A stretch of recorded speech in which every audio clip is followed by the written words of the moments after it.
2020 between Ukraine and England.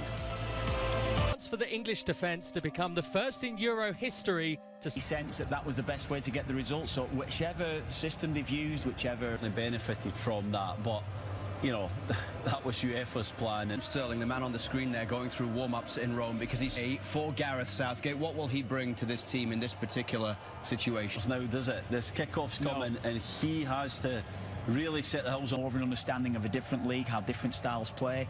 And I think overall, I agree, his partnership with this lad here, Yaremchuk, is pretty special. They are TV as well, because they are going to be, it will become a five at The stadium for the call of the game from Martin Tyler and Alan Smith. Stadium.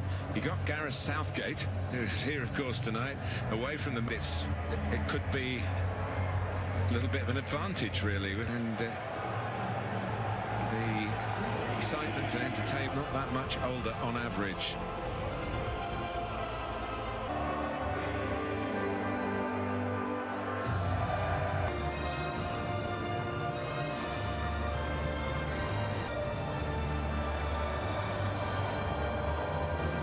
His first start of the tournament and his first action since his transfer from Borussia against England.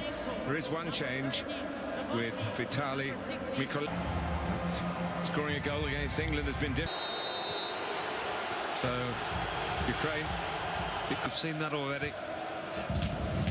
Here is Sterling with the well, he's got a lot of north of Europe. We want to go hell for leather out for 90 minutes. Pick your moments. Yeah, and we've seen it. We're ahead of it.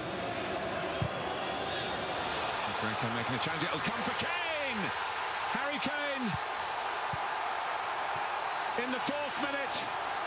He had to wait a while for his opening goal in the tournament, late against Germany. It's early here in Rome, and England are off to an absolute flyer. Well, Raheem Sterling's been making them, so he's been scoring them, and he's just made one.